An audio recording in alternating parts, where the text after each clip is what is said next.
Vamos entonces a continuar indagando, recorriendo, explorando esta obra increíble de Michel Henry.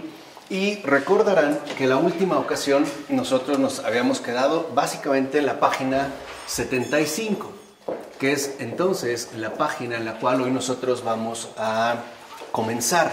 Y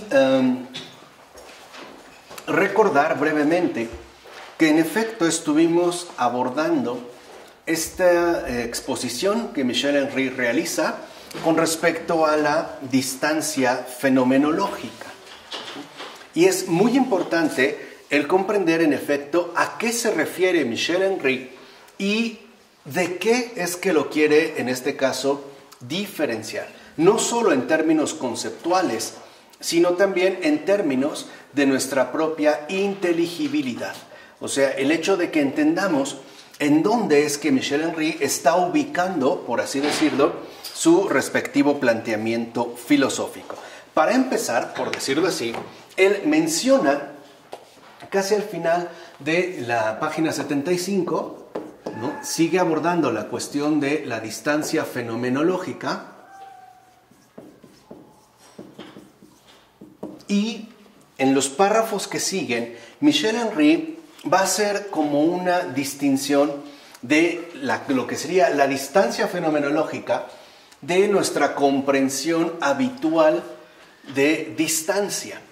Porque lo primero que tendríamos que subrayar de la distancia fenomenológica es que es algo no espacial.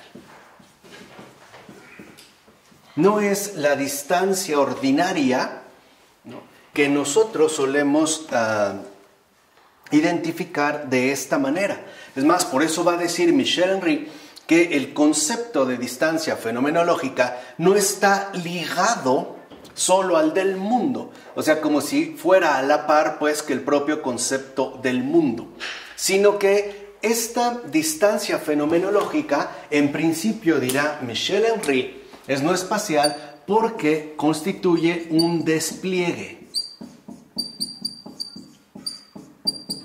Y esto es muy importante. O sea, para Michel Henry, la distancia fenomenológica es este despliegue, ¿no? O lo que él dice es el despliegue de esta distancia es lo mismo en realidad que el surgimiento del mundo en su pureza. Entonces, la distancia fenomenológica es este despliegue no espacial, porque en efecto Dios no necesita espacio para crear. No es lo que yo había insistido la ocasión anterior. No es que Dios necesite un espacio dentro del cual poner el mundo. Por poner una imagen muy burda, como si Dios necesitara una pecera para poner adentro el agua, las piedras y el pez. No necesita un espacio, sino que el mundo en su pureza, dice Michel Henry, es justo este despliegue. O sea, este despliegue expone al mundo en su pureza. Híjole, no tengo por acá, pero bueno. Ahí están. Ahorita voy. ¿No? Este despliegue hace referencia al mundo en su pureza. Y por eso Michel Henry va a insistir que no se trata de una distancia meramente espacial, sino que debemos de comprender su significación ontológica radical. O sea que la distancia fenomenológica no espacial, en tanto despliegue, posee una radicalidad ontológica. Y este es el nivel en el cual Michel Henry está ubicado. Por tratar de presentarlo de otra manera. Para Michel Henry, lo importante ya no es la cuestión del ser a secas, como se solía, ¿no?, abordar en la filosofía, que de hecho se hablaba en términos de ontología, como el área de la filosofía dedicada al estudio del ser. Para Michel Henry, lo verdaderamente importante ya no es el ser, sino la verdad del ser. Aquello que está sustentando al ser en sí mismo. Y por eso considerará que antes del mundo, está dado un despliegue que le hace como espacio para que éste surja, y surja en su pureza.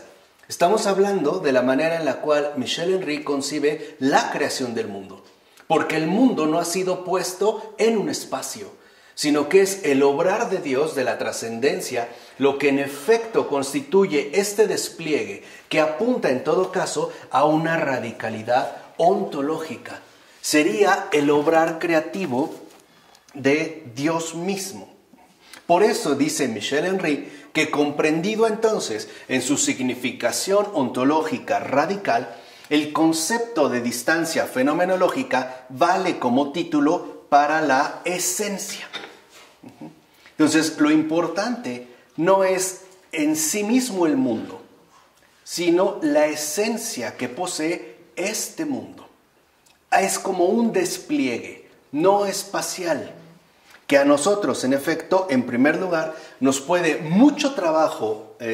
costar mucho trabajo captar, porque estamos habituados a quedarnos dentro del mundo. O, por ponerlo en estos términos, estamos como atrincherados dentro del ámbito de lo visible y hemos perdido pericia y experiencia dentro del campo de lo invisible. Podemos decir, si te entendí bien, que este espacio entre tú y yo ahorita no es una separación. Exacto. Eso es lo que él va a rebatir, ¿vale? Porque Dios no es que necesite un espacio para crear, sino que lo esencial es este despliegue que en efecto Michel Henry insiste que sería la distancia fenomenológica. Porque, dice, el concepto de distancia fenomenológica, en principio, hay que entenderlo en oposición a toda idea de distancia espacial, como si hubiera en efecto una separación. A ver, un poco planteándonos en la radicalidad ontológica. Cuando Dios crea el mundo, ¿realmente se separa del mundo? No, porque Él lo sostiene. Y no lo sostiene dentro de un espacio, sino que más bien, dice Michel Henry, esta radicalidad originaria es un poder. Es un despliegue que en efecto permite que el mundo aparezca y que además aparezca en su propia pureza, o sea, en su verdadero perfil creado. De tal forma que en esta radicalidad ontológica, dice Michel Henry, no se trata de una mera cuestión espacial o de separación entre uno y otro, sino que haría referencia a la significación originaria de un poder. Es el campo puro en el cual el poder de la trascendencia se manifiesta. Es la pureza creativa de Dios.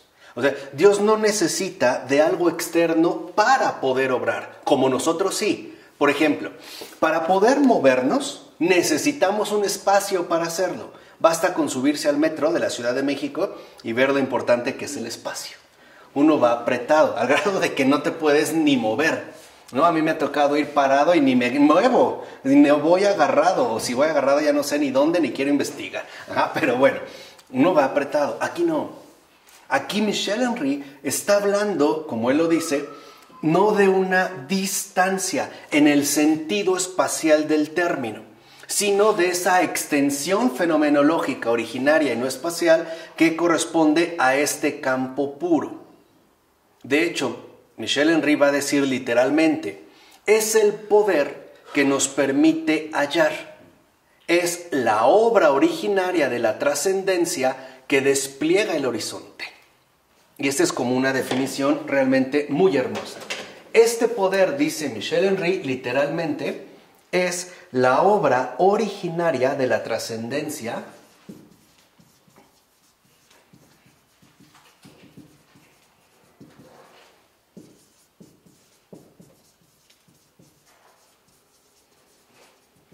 que despliega el horizonte.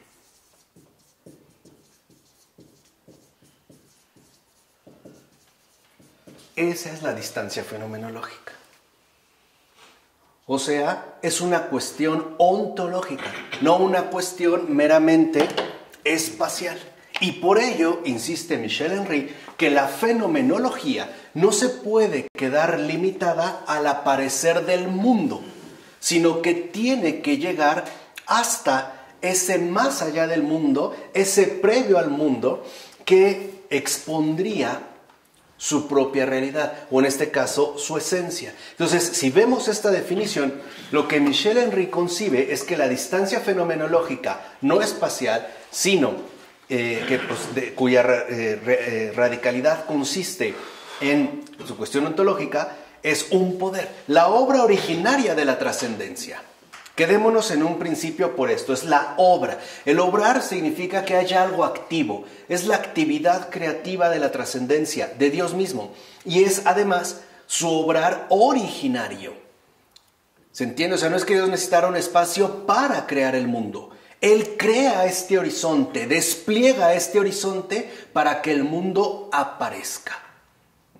Es difícil captarlo porque estamos acostumbrados a pensar en términos de distancias espaciales. Acuérdense, el problema serio para poder comprender a Michel Henry está en que nosotros estamos basados en un modo de pensar, en una inteligibilidad errática, basada en la separación. Acuérdense cuando hablamos, por ejemplo, del caso del cielo. Decimos que el cielo está arriba, pero uno se puede preguntar, ¿dónde? O otro ejemplo a lo mejor más particular. Yo les dije, quizá hemos pensado que al morir estaremos con Dios. Y uno se puede preguntar, ¿qué tan cerca o tan lejos estaré de Él? ¿Cómo puedo establecer una distancia? Como si Dios estuviera por acá, como si fuera el foro de un concierto, y a mí me tocaron las últimas gradas de hasta arriba. Ahí no hay eso, porque Él sería una total cercanía, aunque no se vea. Acuérdense, de hecho, para que se dé este despliegue, ¿no? La obra originaria de la trascendencia que despliega el horizonte, pareciera que este poder de la trascendencia es extremadamente discreto, como si se hiciera a un lado para que tomara en un primer momento la primacía el mundo en su pureza. Estoy convencido de que han leído el Génesis. Si leemos los primeros versículos, la creación del mundo y del ser humano, Dios no tiene tanto peso. Parece que todo se lo lleva el mundo en su pureza, ¿no? Dios creó el cielo y después las plantas, los animales, bla, bla, bla, bla, hasta aparecer el ser humano. Como que Dios se está haciendo a un lado. Es parte de su obra originaria. Ya dijimos, ¿no? Para Michel Henry es evidente que la nada, bueno, no es evidente, pero quedaría claro en todo caso que la nada no es nada, sino que el poder glorioso de la trascendencia apelaría a su respectiva humildad. Entonces no es una cuestión espacial, es una cuestión, va a decir Michel Henry, netamente ontológica. Por eso no podemos hablar en términos espaciales de alejamiento, como si Dios estuviera por acá y el mundo por allá. Como cuando alguien crea algo y queda alejado de sí. Por ejemplo, un escultor humano puede crear una escultura y pareciera que esta escultura queda alejada de él, al grado de que se podrían como distinguir, ¿no? Por acá la escultura la podemos ver en un museo y por otro lado, en un estado de alejamiento, quedaría el creador. No, más bien tendríamos que reconocer de que no se trata de un ser alejado o de un estar alejado, sino de una distancia fenomenológica, que no es igual a un estar alejado. En pocas palabras, la distancia espacial, cercanía y lejanía, eso solamente aplica aquí, no acá. ¿Qué tan cerca o lejos está el Padre del Hijo? No hay distancia. No hay distancia. Por eso el Padre y yo somos uno. No hay separación. No hay este alejamiento espacial que nosotros solemos asumir como una norma insuperable. Acuérdense, para Michel Henry, lo importante es que adquiramos una inteligibilidad de comunión y no de separación.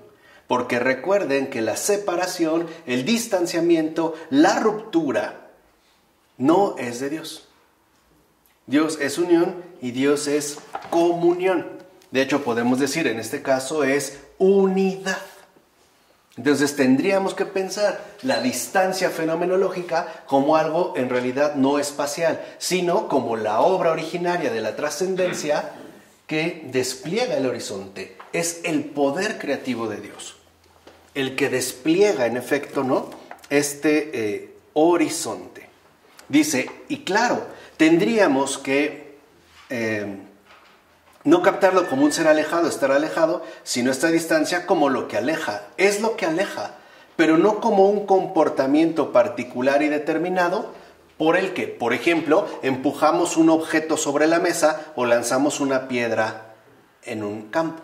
Por ejemplo, yo puedo alejar mi teléfono empujándolo y establecería un alejamiento. En cambio, en el caso de lo que Michel Henry llama distancia fenomenológica, o sea, de esta obra originaria de la trascendencia que despliega el horizonte, lo que aleja o este alejamiento no es espacial, es ontológico, porque Dios, que es invisible, se aleja de sí mismo para dar pie a lo visible. El mundo es material. Dios es espíritu. Acuérdense, aquí todavía no estamos en la encarnación. O sea, estamos, por así decirlo, en el Génesis. Ahí Dios no se ha encarnado, no ha tomado una forma material. Es puro espíritu. Entonces, el alejamiento no es espacial, es alejamiento de sí mismo. Es el que se aleja de sí para dar paso, en este caso, al mundo. Ahora, dice Michel Henry, por otra parte, cuando nosotros, en efecto, captamos la cuestión de la distancia como un estar alejado, como un ser alejado, como por ejemplo, cuando alejo la botella de mí, ¿no?, o la silla, o el coche que voy viendo que se aleja, dice, este comportamiento, ya sea material o no, ahorita vemos por qué dice esto Michel Henry, no es todavía más que un proceso de orden óntico. Y aquí creo que vale la pena entender esta distinción, que ya también la habíamos comentado. Para Michel Henry, este poder es ontológico. Entendamos este poder como un poder ontológico. Y cuando Michel Henry habla de lo ontológico, como la distancia fenomenológica no espacial, hay que comprender que lo ontológico estaría haciendo referencia a lo invisible, mientras que el mundo ya no es de un orden estrictamente ontológico, sino que posee un orden óntico. Y por lo tanto, haría referencia al ámbito de lo visible. Ahora, lo que sostiene Michel Henry es que cuando nosotros, en efecto, por ejemplo, nos alejamos del cráter de un volcán, este comportamiento de alejamiento pertenecería al orden óntico. Pero el problema es cuando queremos aplicar el comportamiento óntico al ámbito de lo ontológico. Pensemos en el caso del cielo.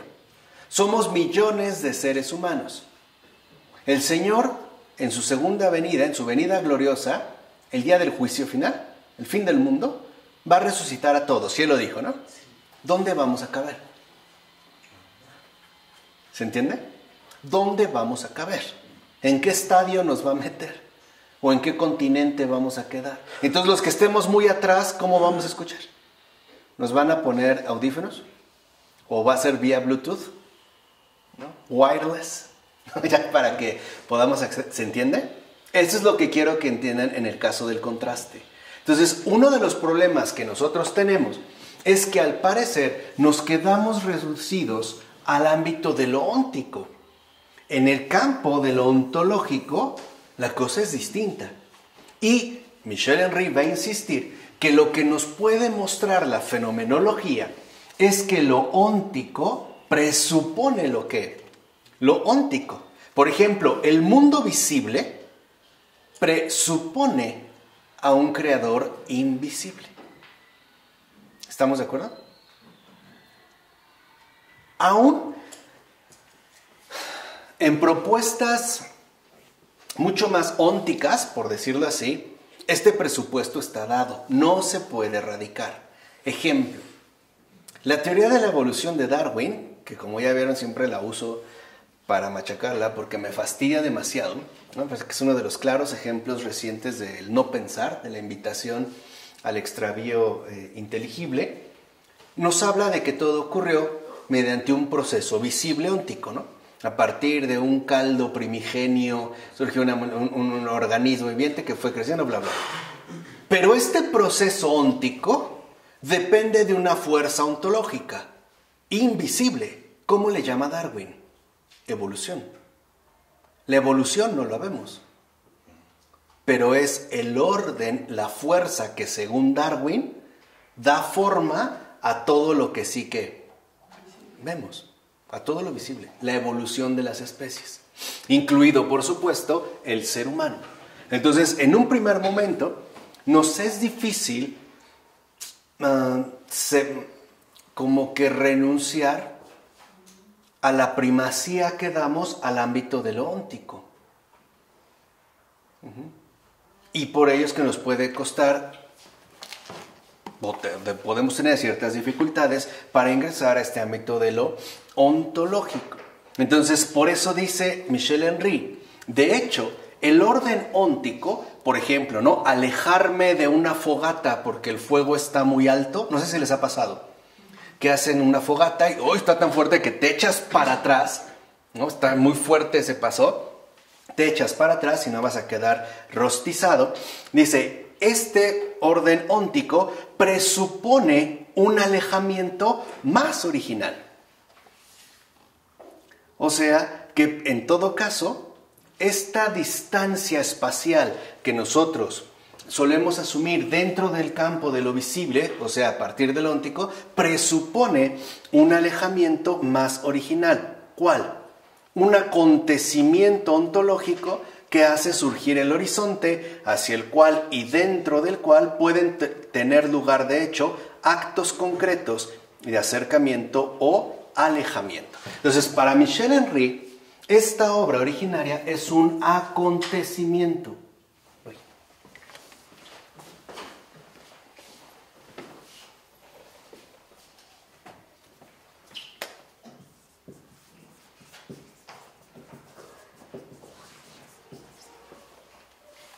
Y de hecho, sería el acontecimiento netamente originario, que es justo hacia donde Michel Henry busca colocar su atención.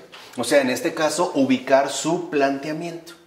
De tal manera que este sería el acontecimiento fundacional de todo lo demás. Es lo que estaría, en efecto, como sustentando todo el orden, a su vez, de lo óntico. Ahora, dice, la distancia fenomenológica modela las lejanías originales, despliega el último horizonte de visibilidad dentro del cual todo puede hacerse visible para nosotros. Entonces, aquí hay un concepto clave. Este acontecimiento es lo que permite la visibilidad. Este horizonte que ha sido desplegado por el poder de la trascendencia y que constituye en efecto su obra originaria, este horizonte no es otro más que el horizonte de la visibilidad. El mundo, pues, ahora se hace visible. ¿Visible para quién? Para nosotros. Dios no necesita hacer visible el mundo. Ni siquiera necesitaría del mundo. Lo hace visible para nosotros. Es la visibilidad de todo aquello que en efecto ya aparece como tal. O sea, es en pocas palabras el pasar de lo invisible a lo visible, la visibilidad del mundo. Entonces lo óptico es lo visible. Lo visible. Entonces lo hace ahí óptico. Exacto. ¿Qué es lo que hace Dios al crear el mundo? El mundo, en un sentido fenomenológico, no es el conjunto de cosas existentes. Es el horizonte de visibilidad que se nos ofrece a nosotros. Ese es el mundo. Y sí es cierto, o sea, si uno lo ve en principio, el mundo es lo que nos permite a nosotros adquirir este horizonte de visibilidad. Ese es el gran acontecimiento. El invisible nos da a nosotros un horizonte lleno de visibilidad. Y de hecho es en el que nos movemos. Este horizonte de visibilidad no es otra cosa más que el mundo en su pureza. Nosotros lo seguimos experimentando así. ¿Cuántas cosas hermosas no hemos visto en esta experiencia humana que hemos tenido? Por eso para nosotros es tan importante el poder ver. ¿Se entiende? Es un gesto de cortesía, si lo quieren ver así. Es el gesto de cortesía que Dios nos da para desplegar este horizonte en el cual nosotros nos podamos mover y ser de esta forma. Entonces es el gran acontecimiento de visibilidad. El mundo pues se hace visible. En el Génesis está expresado de esta manera. Y Dios dijo, hagamos el mundo, que se crea el mundo o vamos a crear el mundo. Y el mundo se hizo. ¿Quién ha visto a Dios? Nadie. Nadie lo ha visto. Como tal, nadie lo ha visto. Y Jesús, que es Dios, se puede encarnar en este mundo porque también se involucra dentro de este acontecimiento de ¿qué? De visibilidad. Por eso no estaría mal que después de masticar seriamente esta gran obra, leyeran por su cuenta el libro de Michel Henry, Encarnación. ¿Qué significa esto de que Dios se hace carne? O sea, ¿cómo es que ingresa al ámbito propio de la visibilidad? De hecho, lo que nosotros vemos es el mundo. Por ejemplo, es lo que yo una vez les comenté, ¿no? Por ejemplo, podemos ir a un bosque y lo que vemos son árboles, podemos ver ardillas, podemos ver paisajes, podemos ver coloraciones, podemos ver fenómenos lumínicos extraordinarios. Pero a Dios no lo vemos y no obstante está ahí. Pero ¿cómo está ahí? No está a la manera panteísta de que también es la rama, sino que está como el que ha propiciado y el que sustenta ese mismo despliegue de visibilidad. Por eso para nosotros el recorrido es inverso. Dios invisible, créalo visible. Nosotros, humanamente hablando, ¿somos visibles o invisibles? Visibles. Somos visibles. Ahora, exacto, ahora ¿qué nos corresponde? Volver al invisible. Y esto ya nos da una pauta fundamental. Dios renuncia a sí mismo para crear otro distinto. Dios invisible crea al mundo renunciando a sí para desplegar un campo de visibilidad. Llamémosle mundo, otro distinto a él porque es visible y material. Bueno, nosotros estamos en el otro lado. Nosotros somos visibles y materiales. Para volver a la radicalidad ontológica, pues tendríamos que renunciar a su vez a nosotros mismos, a nuestra visibilidad y a nuestra materialidad, para corresponder con el gesto originario que nos ha ofrecido el poder de la trascendencia, en tanto ha desplegado este horizonte. ¿Estamos? Esos sucesos que se han dado donde dicen que son apariciones de Cristo, ¿es realidad? Puede darse. Sí, puede Sí, darse. pero aún así una aparición en este mundo también corresponde con un ámbito propio de visibilidad. De hecho, déjenme avanzar un poquito para que quede claro y no brincarlo, pero para que entiendan como hacia dónde va la cuestión, o sea, en base a este gesto, porque eso es lo que le interesa a Michel Henry, esa radicalidad, en todo caso, fenomenológica. Por eso avanza y dice Henry, toda presencia es una presencia a partir del horizonte y sobre el fondo de este. En pocas palabras, toda presencia, todo ente, todo lo que se manifieste dentro del horizonte de visibilidad, todo lo que radica en el mundo, se sustenta en el invisible. Este sería pues como un rasgo bastante destacado. Vuelvo a insistir lo que ha dicho Michel Henry. Toda presencia es una presencia a partir de este horizonte de visibilidad. Entonces, es gracias a este horizonte de visibilidad que surge lo que nosotros llamamos presencia. ¿Vale? Ahora, para que surja esta presencia, ¿qué ocurre con la trascendencia?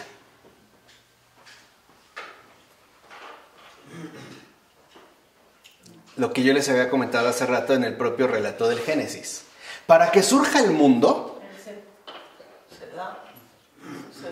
como que desaparece. Entonces, dentro de este ámbito, de este horizonte de visibilidad, que es el gran acontecimiento, es donde puede darse toda presencia. Pero, a su vez, esta presencia como que implica una ausencia de la obra originaria de la trascendencia misma. Por eso yo una vez les comenté hace tiempo, ¿de verdad Dios es evidente? ¿Es evidente que Dios existe? No. ¿Es evidente que Dios ha creado los árboles? No. ¿Es evidente que Dios ha creado los elefantes? No. ¿Es evidente que me ha creado a mí? No. No es evidente.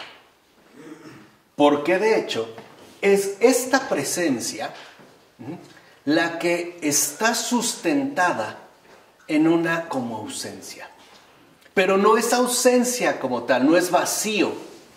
Es que esta ausencia no es otra cosa más que la permanencia de la trascendencia en tanto invisible. Como que Dios renuncia así para que nosotros podamos emerger precisamente en tanto presencia. De tal forma que al constituirse la obra originaria de la trascendencia que despliega el horizonte, es decir, este acontecimiento de visibilidad, lo que pasa a primer plano es justo la ¿qué? La presencia. Vamos a decirlo de esta manera, lo que vemos. Para nosotros, ¿qué es más relevante? ¿Lo que vemos o lo que no vemos? Lo que vemos. El apóstol Tomás tiene razón, expone la condición humana, hasta no ver, no creer. Tiene razón. Porque él también forma parte de este mundo. Esto no nos lo vamos a brincar. Pero lo que insiste Henry es que nosotros queramos hacer de la presencia un absoluto y que no seamos capaces de captar que esta presencia a su vez remite a una especie de ausencia, que no es vacío, es humildad, es un gesto de renuncia. O sea, como que Dios vive al margen de la... Como que Dios vive al margen de la notoriedad, perdón. O sea, como que Dios vive al margen de la notoriedad. No le gusta destacar. No le gusta como imponerse o sobreimponerse sobre lo demás. Porque sabemos que Dios es infinito y no hay nada comparable a Él. Nada. Por eso Dios es tan humilde como que preferiría mantenerse oculto. Por eso cuando decimos que a Dios nadie lo ha visto, Dios es inaccesible, etc., no entendemos que lo es por pura y absoluta humildad. Porque no le gusta la notoriedad. Por eso al encarnarse en el Hijo, en Jesús, al encarnarse Jesús, que también es Dios, nos da como una accesibilidad apta o adecuada para cada uno de nosotros. De tal manera que no nos sentimos completamente como abrumados o destruidos. Es un gesto de cortesía, ¿se entiende? O sea, esta ausencia entonces no es un vacío, no es la nada heideggeriana. Acuérdense que aquí el rival es Heidegger, ¿no? Existió en la nada. No es la nada. Por eso va a decir Michel Henry que la nada no es nada, o sea, no es eso que se ha mencionado, sino que esta ausencia es más bien como un gesto de cortesía, de amabilidad, de humildad, de sencillez. Es como si un rey extraordinario se vistiera de la manera más común para no incomodar a los presentes. ¿Se entiende? Es como, no estoy diciendo que es así, pero es como si tomara un ropaje de indigente para no causar molestia. Y a lo mejor alguien lo reconoce y de repente los demás cambian, ¿no? Como que la actitud. ¿Por qué? Porque Dios es Dios. Y no quiere como subyugar lo creado. No ha hecho a la creación para subyugarla, sino para exaltarla. Y dentro de la creación, al ser humano. Por eso, para nosotros pasa a un primer plano la visibilidad. Pero perdemos de vista que esta visibilidad, este gran acontecimiento, es decir, lo que hace que emerja la presencia, está a su vez sustentada en una ausencia. Pero esta ausencia no es una nada. No es nada, la nada no es nada, dice Michel Henry. Es una cortesía. Es un gesto de amabilidad, como cuando nosotros, por ejemplo, vamos con alguien y de repente llegamos a una puerta y antes de imponernos a él le decimos, no, primero tú, ¿o no? Es este gesto, es este acontecimiento. Ahora pareciera que la obra originaria de la trascendencia que despliega el horizonte le da la prioridad al ámbito de la visibilidad, a lo óntico, si lo quieres ver así. A las cosas visibles a las que en efecto tenemos acceso. Como si Dios ahora le dijera al mundo, primero ¿qué? Primero tú. Es más, para nosotros lo primero es el mundo. ¿O no? Sinceramente. Lo primero es el mundo, es lo que tenemos a mano. O si lo quieren ver así, lo primero es lo visible. Después será lo ¿qué? Lo invisible. Pero esta separación entre uno y otro ha sido a causa del pecado. En Adán es claro. El propio Génesis lo relata. Al principio no, y Dios se paseaba por ahí, por el paraíso. Dios era evidente. O sea, pero no es porque fuera ¿qué? Visible. Es porque era evidente, era claro, que esa obra era de Dios y que Dios no quería imponerse, sino que se mantenía y se sigue manteniendo al margen de toda notoriedad. ¿Se comprende lo que quiero decir? Porque esa es la verdadera relevancia de la distancia fenomenológica que Michel Henry en este caso está exponiendo. Lo va a decir claro ya Michel Henry en términos filosóficos. Dice, el horizonte despliega el medio de la presencia. O sea, para que la presencia, la cosa, el ente se manifieste, necesita un medio para poder manifestarse. ¿Quién se lo ha dado? Pues la propia trascendencia, es su forma originaria, el acontecimiento de visibilidad. Y lo dice, este horizonte, pues, abre la dimensión ontológica de la existencia. Entonces, esta presencia, que como ya dijimos, es una ausencia, que es una cortesía, no un vacío, no una nulidad, significa que entonces es esta presencia, ¿no?, a partir del medio ofrecido de la visibilidad, lo que nos coloca ya en el plano de la existencia.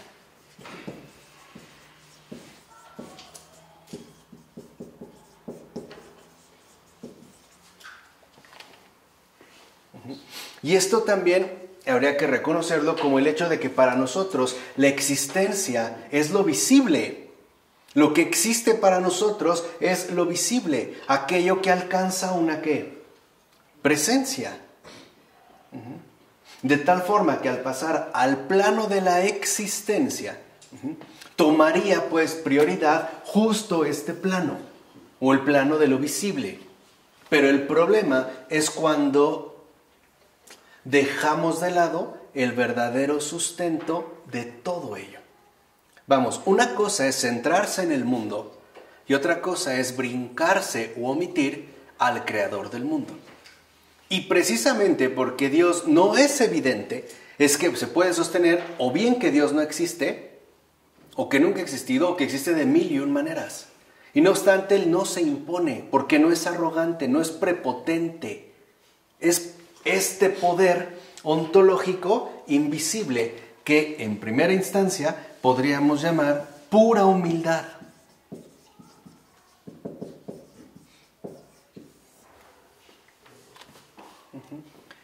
No es el típico caso humano de que te mando un arreglo hermoso, pero lleva la tarjeta a mi nombre para que sepas quién te lo mandó. Aquí no. Nos estaríamos moviendo pues en un plano diferente. Por eso es tan esencial, es lo que iba a comentar de pasada, que entendamos nuestra propia constitución antropológica. Fíjate algo. Los ojos los podemos cerrar a voluntad o no. Sí. ¿Sí? ¿Los oídos? No. ¿Por qué? Tiene que ver con esto. ¿Por qué no? Yo puedo, si surge algo espantoso, ¿no?, que hiere mi vista, puedo cerrar los ojos. Pero ¿por qué no puedo cerrar los oídos? Por la propia radicalidad ontológica. La relación esencial con Dios no es de vista, es de escucha. Por eso se habla de la palabra. Porque desde el principio a Dios no se le ¿qué? No se le ve, se le escucha. Y ese es otro rasgo central en la filosofía de Michel Henry. No despliega un campo visual, un campo conceptualmente visual, sino que invita a una escucha atenta. ¿No es esa la actitud fundamental del ser humano? Por eso yo no puedo cerrar voluntariamente los ojos, me los puedo tapar, lo puedo obstaculizar, pero por eso mis oídos siempre están ¿qué? Abiertos. Acuérdense, después de la caída, lo que hace ahora Dios con Adán es hablarle a Adán, ¿dónde estás? No le dice, ya te vi, ¿no? Y cuando le dice, es que se me abrieron los ojos, también está diciendo que ahora para él ha pasado en un primer plano el campo puro de la visibilidad. Pero eso no significa que ha dejado ¿qué? De oír, o sea, en este caso de escuchar. Por eso nuestra relación con Dios es también invisible, es más de escucha, no de cuestiones enteramente visibles. O sea, nuestra verdadera relación con Dios es sobre todo ontológica, no óntica. De nada me sirve desarrollarme muy bien en el ámbito de lo visible, por ejemplo, ir a misa, hacer esto, hacer aquello, si no hay una profunda comunión, una adhesión real con Él. O sea, si no hay un cambio en mi ser mismo, de tal manera que me transforme en otro distinto de mí. No estoy usando un juego de palabras, lo estoy diciendo en serio. En otro distinto de mí. No es lo que el Señor hace con su encarnación y lo que en pocas palabras les está enseñando una y otra vez a los apóstoles. ¿A servir? El Señor no ha venido a ser servido, sino ¿a qué? A servir, al grado de que les lava los pies. Caramba, esto es tan claro, ya ahora me parece que lo podemos entender mucho, en el caso del Señor resucitado. Ya es el Señor glorioso, el nombre sobre todo nombre. ¿Y qué es lo primero que se le ocurre? Una de las primeras cosas que se le ocurre hacer ante sus discípulos. Ponerse a cocinar un pescado. Hacerla de cocinero. Y estamos hablando del glorioso. El mismo que Juan, años después, verá en visión y lo relatará en el Apocalipsis, que lo vio tan glorioso que sintió que cayó fulminado, porque ya no lo puede realmente ¿qué? Ver, pero sí lo puede ¿qué? Escuchar al Señor. Entonces, lo que les muestra es esto. Asemejarse a Dios es volver de nuevo a esa radicalidad ontológica de la trascendencia misma. No sobresalir. ¿No es a lo que se nos invita? A pasar como incluso desapercibidos a una especie de anonimato humilde. El mundo, por el contrario, es ostentoso o no. ¿O no? Sí. Y no solo en el ámbito humano, en el ámbito común.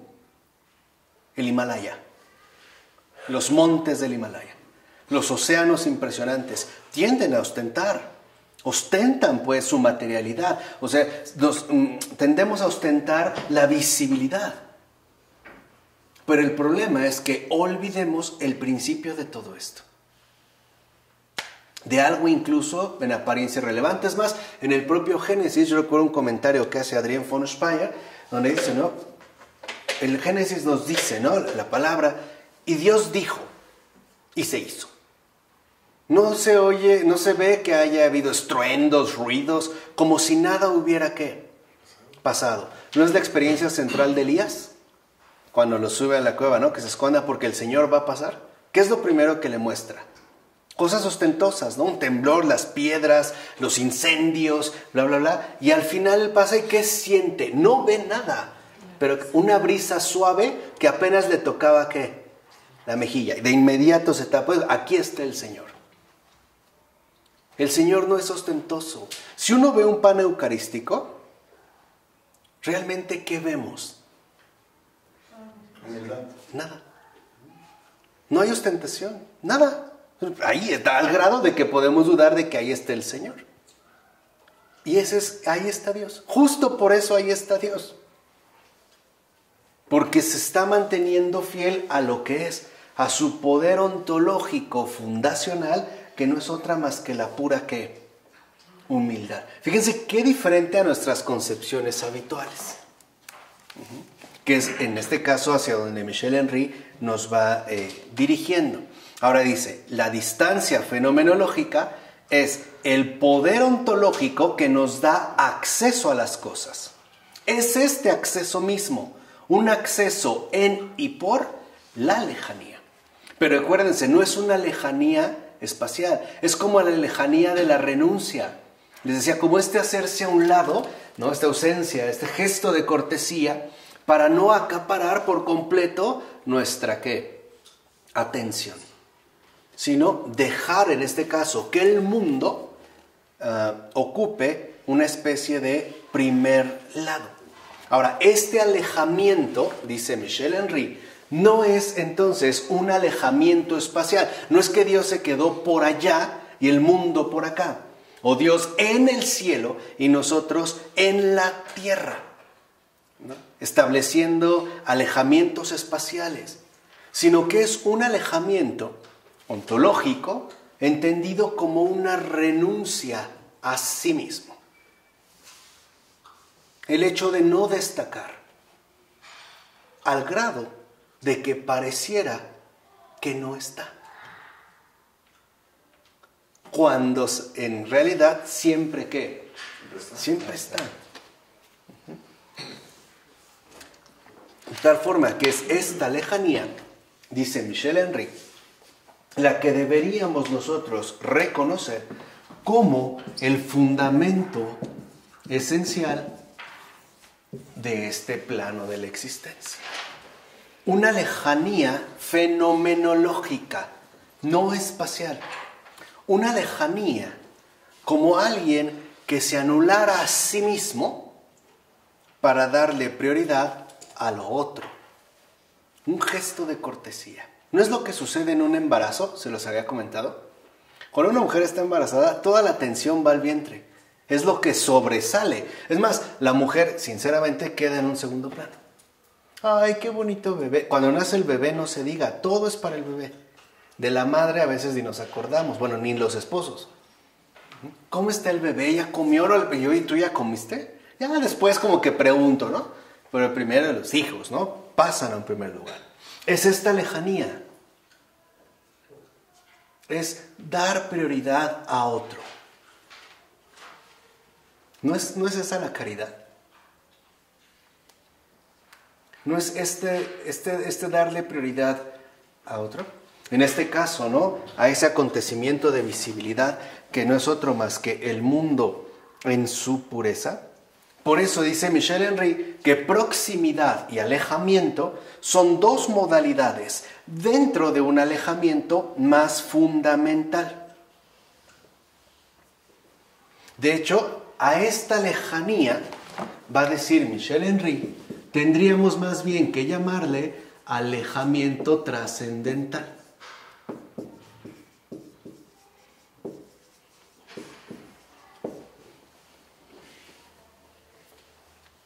O sea, correspondería a la dimensión estrictamente fenomenológica, o sea, la radicalidad ontológica, y no a lo que para nosotros aparecería en un primer plano. Entonces, este alejamiento trascendental es como darle prioridad a lo otro que ha surgido, en este caso al mundo. Eso también lo vemos, y ahí se puede ver que Jesús verdaderamente es Dios en su mismo modo de actuar. Pareciera que siempre desvía como la atención de Él, ¿y hacia dónde nos remite? Al Padre. Y cuando en el Evangelio aparece el Padre, como que igual, ¿no? Nos desvía la atención, ¿y a quién nos remite? ¿No es al Hijo? ¿No es lo que sucede en el bautismo de Jesús? ¿No se abrió el cielo y se escuchó una voz que decía que, ¿a poco dijo yo soy el Padre? ¿A poco dijo yo soy? No, ¿qué dijo? Este es mi Hijo. Fíjense, ahí está. Y no obstante, no está. Ese es el misterio de los dos mundos. Eso es también como la línea en la que se mueve Florensky. Creo que eso quedó muy claro, ¿no? Espero. Ahí está el Padre y no se ve, y no obstante parece que no está. Este es mi Hijo, el muy amado, en quien tengo todas mis complacencias. ¿Se dan cuenta? Aparece, desaparece. Y justo porque desaparece, está ahí. ¿Se entiende? O sea, lo estoy haciendo a propósito como para quebrantar nuestra inteligibilidad usual. Justo porque desaparece, ahí está.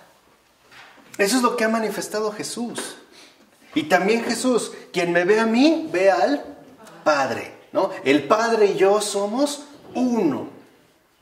Está ahí como que desaparece y desvía, ¿no? En el caso del Evangelio, el Padre, ¿no? Este es mi Hijo, no dice yo soy el Padre, yo soy más grande, dice este es mi Hijo. Ese gesto, ese gesto es el poder fundamental de la trascendencia. No es poder en el sentido mundano de ostentación, de exhibicionismo, de poderío. El verdadero poder de Dios se llama humildad. Ese es su poder. Y nadie le supera. Nadie. ¿O sí? Cuando nosotros hacemos algo, aun cuando digamos que no, de cierta manera esperamos un mínimo reconocimiento. Por eso a lo mejor el arquitecto pone su nombre, ¿no? Nosotros a los hijos damos el apellido, lleva mi apellido. Bien o mal. Mínimo. Dios no. Y no es porque diga no me importa. Es porque Él es así. Por eso nosotros podemos nunca reconocerle ni siquiera su existencia. O sí existe, pero Él por su lado y yo por mi lado. Y no por eso somos destruidos al instante, ¿verdad? Ese es el punto en el cual, en efecto, nos estamos moviendo dentro de esta radicalidad ontológica. ¿Se entiende? Ese sería el alejamiento trascendental. Como el hacerse a un lado, como el dar paso a otro. Señalarlo como lo más importante. Es también lo que hace Juan Bautista. Juan Bautista fue un gran profeta, lo seguían multitudes. Muchos se iban a bautizar al Jordán con él. Pero cuando aparece Jesús, este es el Cordero de Dios. Señala, ¿no? Este señalamiento, este es un gesto divino. O sea, ahí se ve que él tiene el Espíritu de Dios. En ese gesto. O se menciona que en algún momento haya hecho un milagro. Juan Bautista.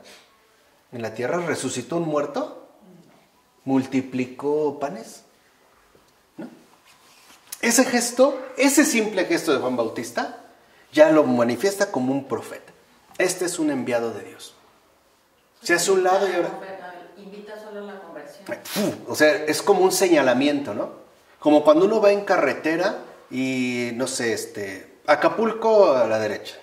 Ya, esa es su función, señalar. Señalar. Estar ahí para finalmente, ¿qué? Desaparecer. ¿No es eso ser testigo de la verdad? No es testificar al que realmente importa. De tal manera que, como dijo San Juan Bautista, es necesario que que Él crezca y que yo disminuya, es este desaparecer, ¿se entiende?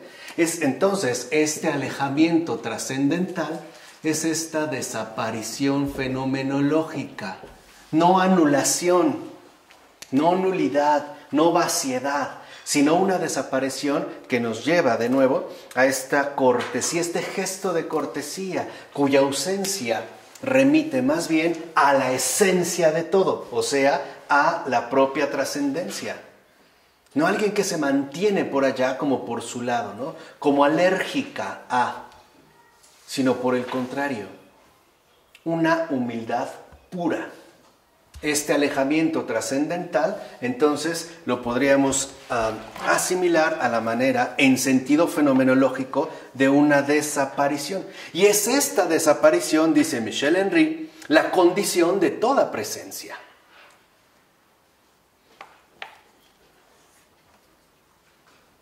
¿Por qué de una flor puede surgir un fruto? Se muere. Porque la flor desaparece.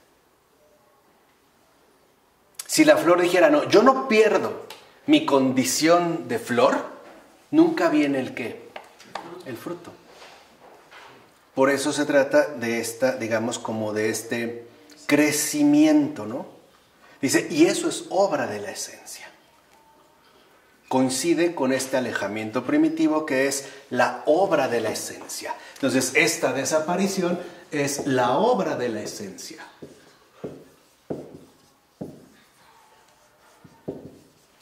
Y esto es muy importante.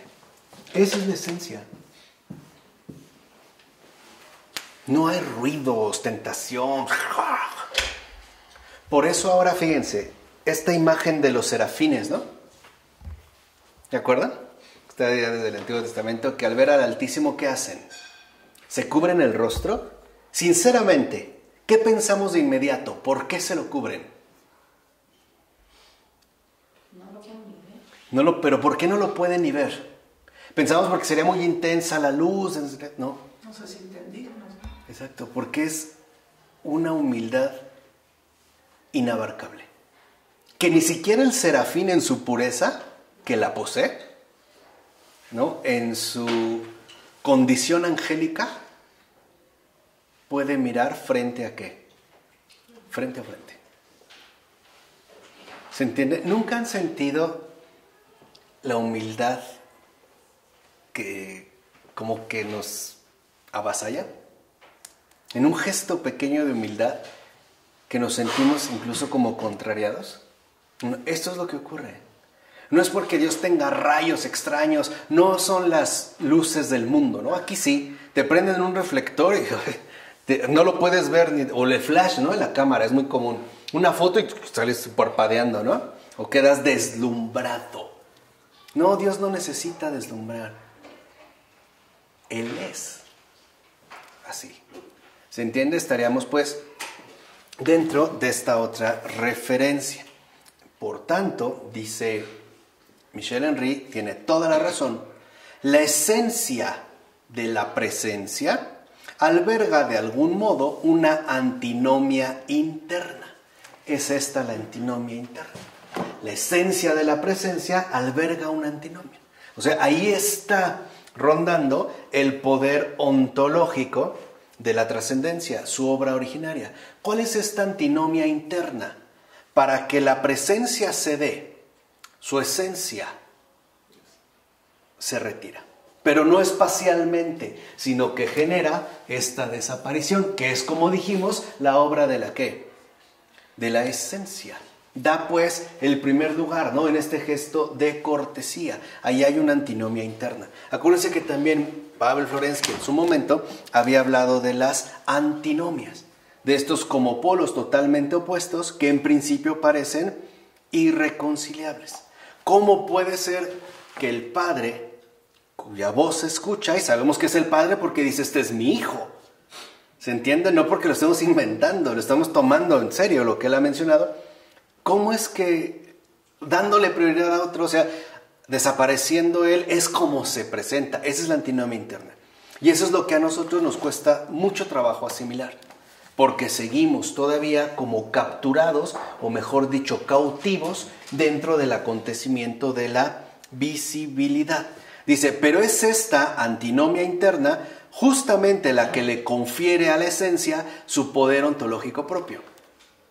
Lo que para nosotros sería como irreconciliable, o sea, la pura humildad. Por eso, dice Michel Henry, el alejamiento es la condición de toda presencia. ¿No es lo que dije Jesús? Quien quiera venir a mí, que renuncie a sí mismo. No es esta desaparición de uno. O sea, lo que está diciendo es, sed como yo. Sed en este caso como yo, como Dios mismo, es la presencia como tal. Y para que nos quede claro esta antinomia interna, que no es otra cosa más que el vislumbre de la radicalidad fenomenológica, Michel Henry lo resume de esta manera. Dice, la lejanía es la esencia de la proximidad. Repito, la lejanía es la esencia de la proximidad. Pregunta, ¿no es esta la humildad? ¿No es esta? No es la humildad, justo como lo dice Michel Henry, ¿no? La lejanía es la esencia de la proximidad. Esta antinomia interna que parece estar ahí como causándonos serios problemas en nuestro pensamiento habitual. Y también amor, mucho amor. Claro. Con amor. Sí, aquí vamos a plenos en este despliegue, ¿no? Que es lo que nos interesaba explicar. Es este despliegue. Es un gesto de pura humildad.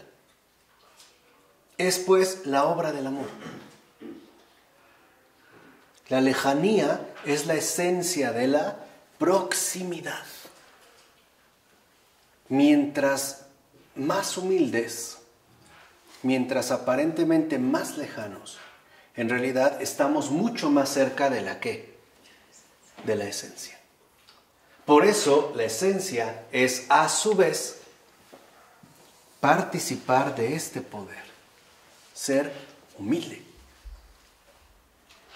Una humildad que Michel Henry encuentra como el fundamento sustancial ontológico de todo lo existente y que en efecto remitiría a la distancia fenomenológica. Hasta aquí le vamos a dejar el día de hoy y hemos llegado a la página. ¿No podrías decir por qué la distancia fenomenológica concebida de otra manera como es? Si se concibiera la distancia fenomenológica a la manera usual, lo que haríamos es hablar en términos de separación y de rupturas entre unos y otros, sin captar por ende la cuestión de la humildad, ¿no? La obra de la esencia, y entonces incurriríamos en la arrogancia, en la división, en la autoexaltación de uno mismo, en el imponerse a los demás, que de hecho es el obrar del mundo. Aquí queremos sobresalir, queremos estar por encima. Y eso es lo que nos aleja justamente de la esencia. Eso es lo que ocurriría. Sería una obra no divina. Sería en todo caso una obra diabólica. Que es justo el enemigo más importante de Michel Henry. De hecho, todo el católico contemporáneo y todo el católico histórico va contra el demonio. En sus múltiples formas. Aquí por eso les dije, el adversario es Heidegger. Ya una vez les dije la diferencia entre un adversario y un enemigo. El único enemigo es el demonio. Que no se imponga su error en el mundo. Es decir, el mundo en su realidad. Es decir, que no se imponga el error sobre la verdad. Sino que seamos capaces de reintroducirnos de nuevo a la verdad en su profundidad. Que no solo nos quedemos con el ser, sino que también nos orientemos hacia la verdad del ser. O sea, en este caso, hacia la obra de la esencia, el obrar de Dios mismo en su ser. ¿De acuerdo? Vamos a dejar esto. En nombre del Padre, del Hijo y del Espíritu Santo. Amén.